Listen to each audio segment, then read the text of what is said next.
What's up, everyone, and welcome back to the Caregiver Circle. I'm your host, Carly Jackson, and today I'm honored to be joined by a fellow caregiver and an Alzheimer's advocate, Annabelle Suddreth. Annabelle has spent 40 years working in various sectors businesses, nonprofits, government, and faith community. But the titles that mean the most to her are wife, mom, grandmother, and sister.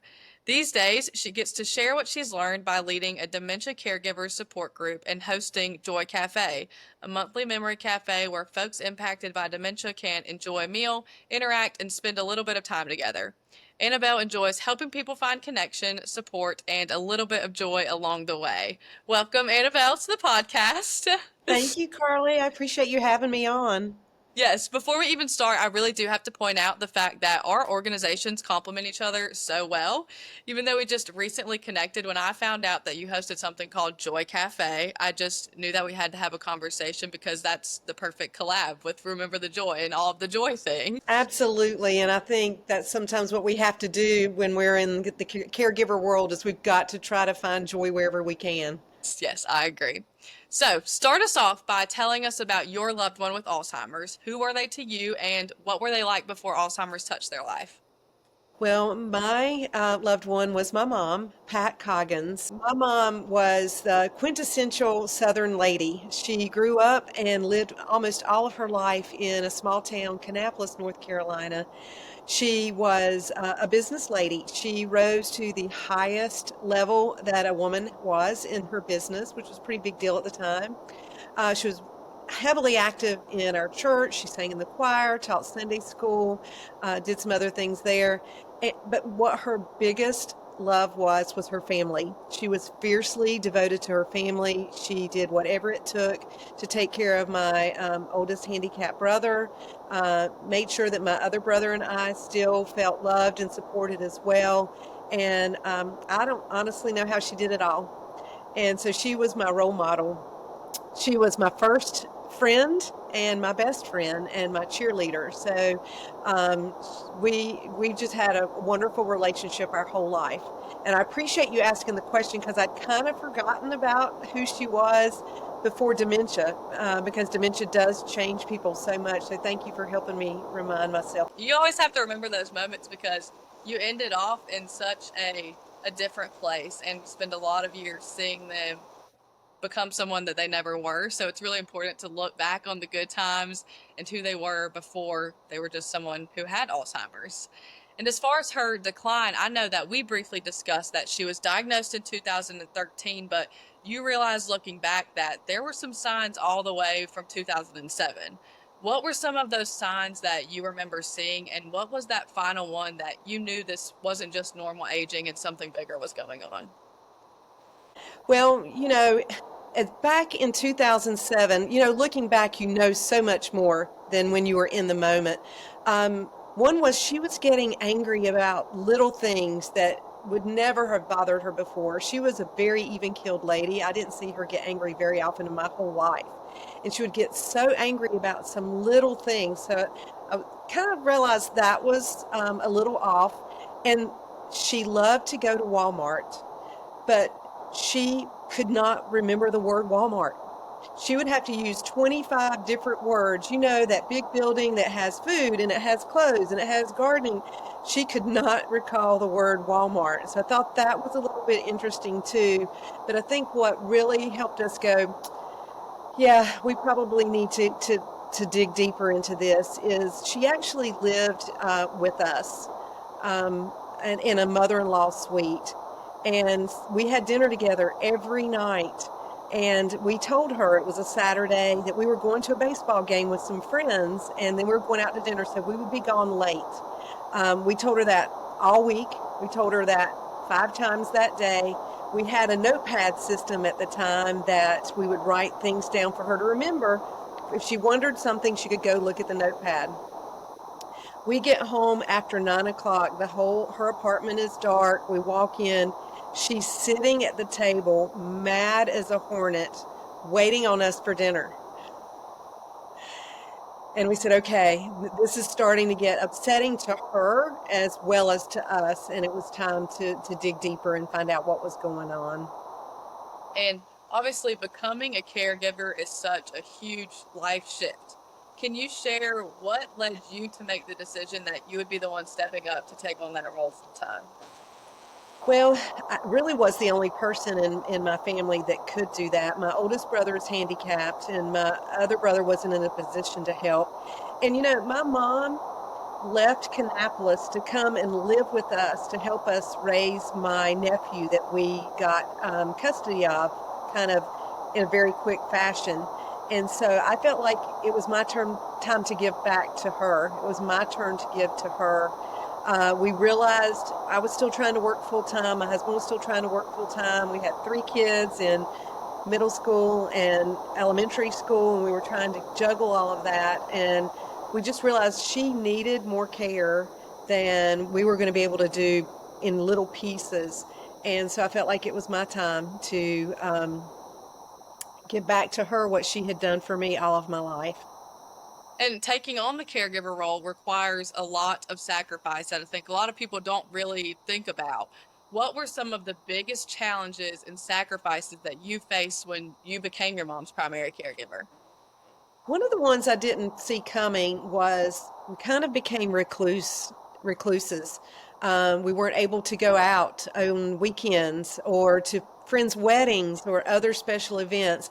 We weren't even able to invite people into our home because she felt left out if we didn't invite her, but it was awfully awkward if we did invite her. So I think one of the biggest challenges for us, because we were very socially active before we started taking care of mom, is not being able to do that. In fact, after she passed, it took me a long time to realize, oh, I can go out now, or oh, I can have people come over now. It took me a long time to realize I didn't have to stay at home all the time. Yeah. And something I think that you mentioned to me is you even had to leave your job to take this on. So can you talk a little bit about that? I did. I worked a full-time, pretty busy job as an executive director of a nonprofit with travel and all that. I was probably working 60-hour weeks. And my husband worked about the same amount of time, and the kids were really active. And where mom had been helping us with the kids and cooking and doing laundry and all that, she wasn't able to do that anymore. And so I just really felt like she deserved more care than we were giving her in little slices. And I wasn't ready at the time to move her into a facility. And so we wanted to try this, and it was hard. Oh, yes, I'm sure. And I think for women, especially, I obviously don't have children enough to speak on this, but when you take on that caregiver role, it's almost like going back to when you had younger children, and you're essentially kind of repeating this life cycle of now you're mothering someone who was a mother to you. And I think that's one of the hardest aspects about this, especially as daughters are typically the ones who are stepping up and taking on this role, kind of being motherly to your own mom. And I think one of the things I didn't get until way into the process is that I was struggling with grief. I lost my best friend, my mentor, my cheerleader, my confidant, my advice giver, even down to what I wore. She wasn't able to do that anymore. And it took me several years before I realized and put my finger on it that I'm in grief because I've lost this person. And it's so weird because they're actually still here. Yeah. And so that was probably something I didn't see coming as well. And I know you kind of briefly just touched on this, but you and your husband really were kind of tag teaming this. Do you feel like caregiving had any effect on your relationship with him or your family or even just your view of yourself? Whew. One, my husband gets the Saint Award for taking care of his mother-in-law as if she were his mother. He was ride or die by my side. It was almost like sometimes we'd have to tag team off. It's like, okay, I can't do this anymore. It's your turn. I'm going to go take a break. And I feel so sorry for folks who don't have that benefit of having a partner to share the good and the bad with. I do feel like, and I've apologized to my children, that I feel like that there's sometimes that I neglected them because they were really more self-sufficient than my mom was. And also, she was starting to get her nights and days mixed up. I was cooking cheeseburgers at midnight and mac and cheese at 2 in the morning. So I was becoming kind of a shell of myself as well. I was exhausted and I couldn't sleep during the day because I wanted to make sure she didn't fall. She's sleeping through Price is Right, and I'm like, great, I don't have to take a nap. But Yes. I felt like I wasn't the best wife or mother or any of the other roles. I felt like caregiving took the precedence over the other roles. Now, when I apologized to them, they said, you don't owe us an apology. You are a great example of what you need to do when you need to step up. But I still feel like that caregiving changed my personality in a lot of ways, just from exhaustion and just from a division of attention to so many other things taking a back seat so that I was making sure that I was taking care of mom. Yeah. And that kind of leads us into the next question. I know that eventually your family did have to make a decision to move your mom to assisted living and later to memory care. So, what was that kind of, I have to move her there, and what was the initial transition like for you? It was really hard. I felt a lot of guilt and I kept saying to myself, I can do this, I can do this. But her needs kept getting greater and greater and greater. And I was becoming really kind of a zombie. So I kind of felt like one of us was going. It was just too much. So I actually talked to a lady who had led a support group that I was in.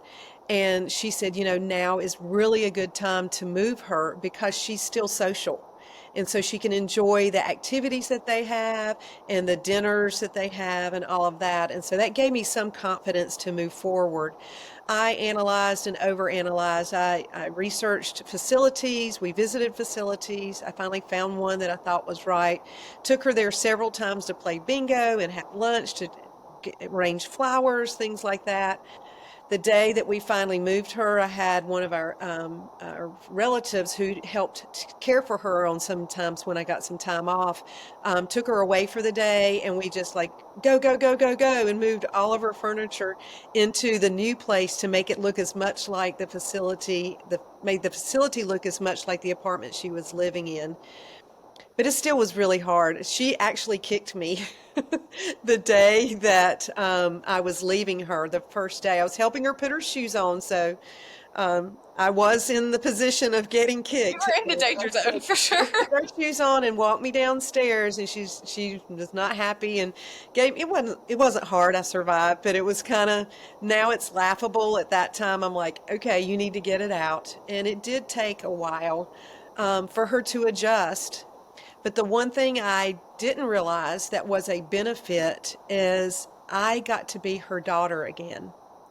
Instead of being her med tech and her dietitian and her beautician and all entertainment and everything, I got to just be her daughter again. And that was a huge blessing, to be able to do that because I hadn't realized how far away I'd gotten from being her daughter.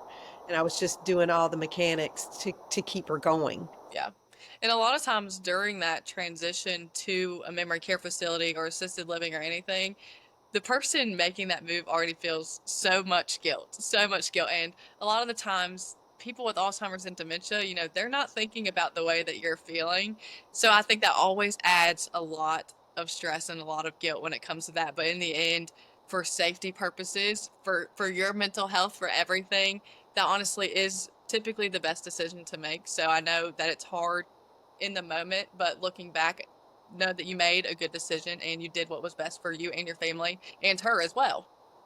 And I will add, I purposely selected an assisted living that had memory care so that when the time came for her to move to memory care, it was an easier transition. And that that was the case, not necessarily for her because it looked like a different place, but for some of the staff that worked in both sides, already knew her and could make her feel welcomed and knew if something was off.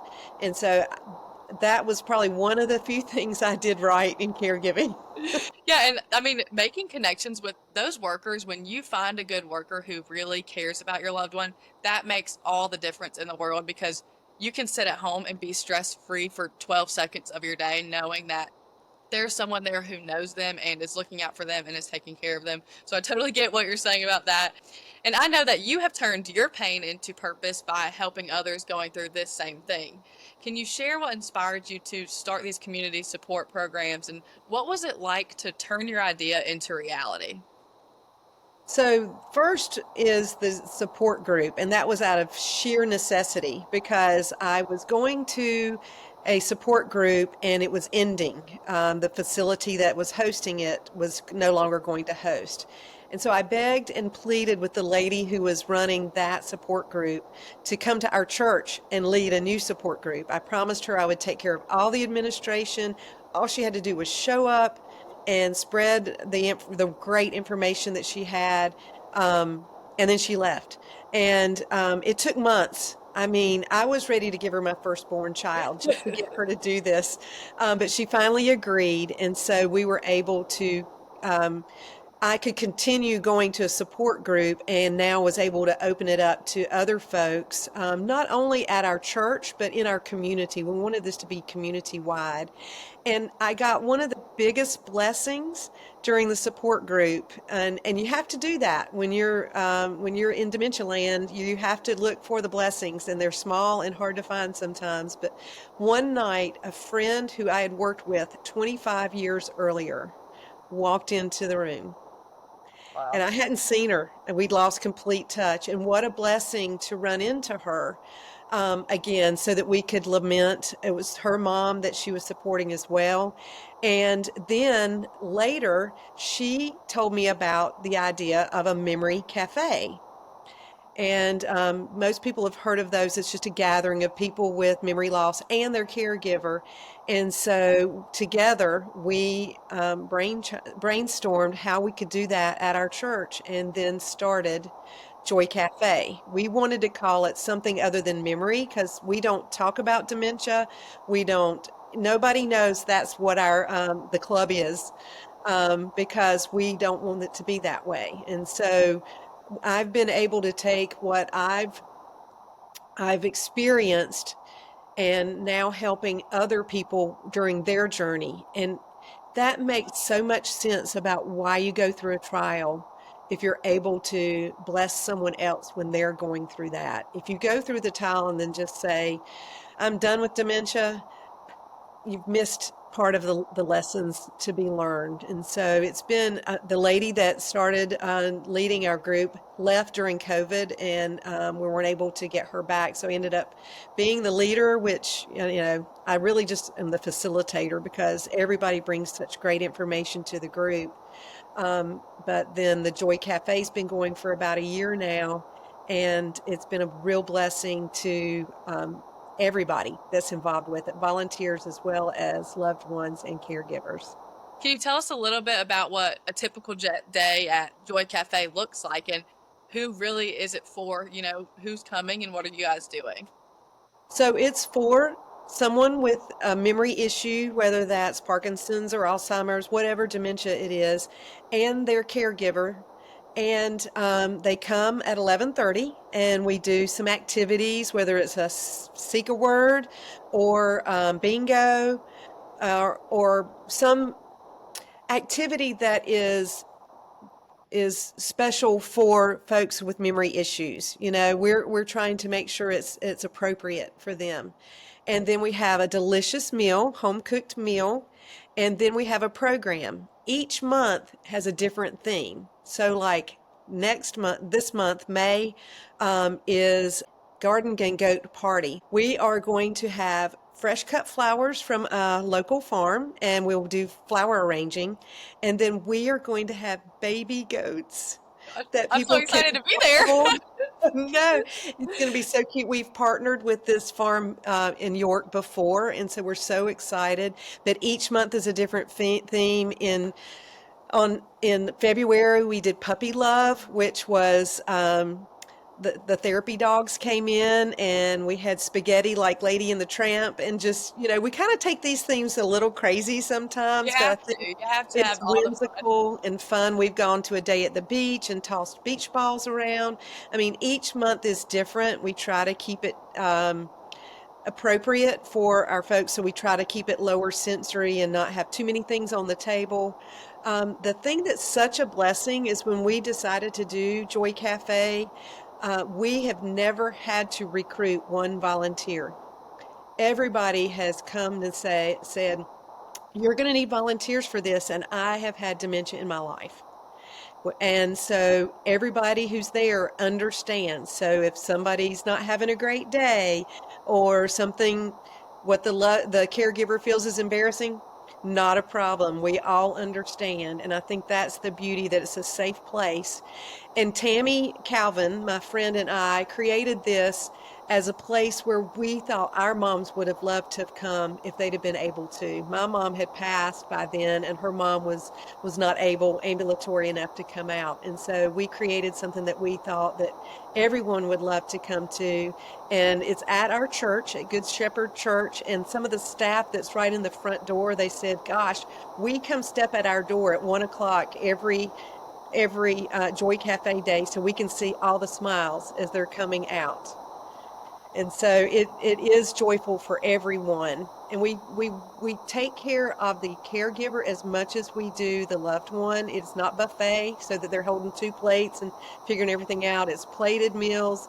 We help meet them at the car so that they can either park the car and we bring their loved ones in, or we park their car and they bring their loved ones in. We just try to make it a respite for everybody involved. And I think that's something that me and my mom talk about frequently, is that caregiving just feels so lonely when you're going through it, and you don't realize, unless you're putting yourself out there, that there are so many people that are going through the same thing. So I really do think this is the perfect opportunity for caregivers to have a moment where you look around and feel like you're in a room who are experiencing the exact same things as you. And you don't have to feel like you need to hide your emotions or not be able to share all the things going on, because you know that all of you guys are in the same boat. And that's something that doesn't happen often when you're in a caregiving role, or it's not something that you feel often in a caregiving role. And I think that that makes everybody feel so Yes. much better, because they're not, I used to love to take my mom to show Mars, and I'm all like, okay, are people going to understand? And, watch out for her rollator, and, is she going to slip? And it's just, everybody's just cocooning everyone together into a safe place where you can just forget, forget that you're a caregiver for an hour and a half. I forgot to say, we also have a photo booth every month. And so you forget to take a picture when you're caregiving, if you can even do the selfie thing. And so we do pictures each month, and so that they can see times when they're having a good time. And that's a good reminder for them to look at later. Yep. You obviously spend a lot of time with caregivers and you know exactly what they're going through. What is one thing that you wish more people understood about dementia caregivers? It's been said, and I've heard it more than once, that dementia is the one disease that is harder on the caregiver than it is on the patient. And I truly believe that. And I don't think people understand that caregiving, for someone with dementia is different from cancers and other things that are going on, and that just going and getting a mani-pedi is not going to do it. And so to let people know, yes, you may not understand exactly what's going on, but if you could give your friend an hour of respite so they could go take a nap or mow the yard or run to the store, that would be awesome. Or send them a card and say, I'm just thinking about you today, or a text or something, just to let people know that it is hard work and you're doing a great job, because your loved one's not able to tell you that. And so you need to hear that from other people. Yep. And now, kind of talking to the caregivers, if you could give a piece of advice to someone who is just beginning to care for their loved one, what would it be? I could spend another 30 minutes just talking about that. So it's really hard to pick the one, but I think the one that has given me the most comfort and peace in my heart is a sad one. It's that you have to go to their reality. You can't bring them back to your reality. And so if my mom thinks that someone has stolen her purse, I say, oh gosh, that's awful. I'm going to call the police and we're going to get a police report. You don't say, no, mom, you just keep hiding it and you can't find it. Same as, don't you remember Bob? You know, that you have to go to their reality. And so whatever they're thinking, whatever they're feeling, that's what goes. And once I learned that, things got a lot calmer on both of our parts. Joy Cafe and your support groups are obviously great resources for a lot of my local listeners. So, for anyone listening who wants to learn more or get involved with the programs that you've created, where can they find you? If they'll go to gscharlotte.org/dementia, and that's G as in girl, S as in Sam, Charlotte.org/dementia, that tells you about Joy Cafe, which is local to Charlotte, but also our dementia caregiver support group is via Zoom. So even if you don't live in the area, you're welcome to join. And this is open to the community and to anyone. It's not specific to just our church. So we'd love to have more folks because the more that we have, the more we laugh, the more we cry, the more we learn. Yes. And it's so important to have a community that can support you. Yep. And the next Joy Cafe will be, correct me if I'm wrong, it will be on May 6th, correct? Yep. Yes, So join both of us there. I will actually be at Joy Cafe next month, and I'm so excited to really be able to see it in person. It sounds amazing, so I know it's going to be so much fun to be at. I would love to have you and anybody else that would like to come. It's free of charge. And there's just on that page that I just gave you is a registration just to let us know you're coming so we make sure we have enough food. Yep. Well, thank you, Annabelle, so much for joining us today. The work that you have done to support caregivers is so admirable. I really hope that those who are listening right now utilize these resources that Annabelle is providing for you. It really is going to make all the difference in your caregiving journey, no matter where you are. Until next time, please take care of yourselves and remember that every small step that you're taking is making a huge difference in your loved ones' lives. So thank you so much, Annabelle, for joining us. Thanks, Carly, for all you're doing for us. Yes.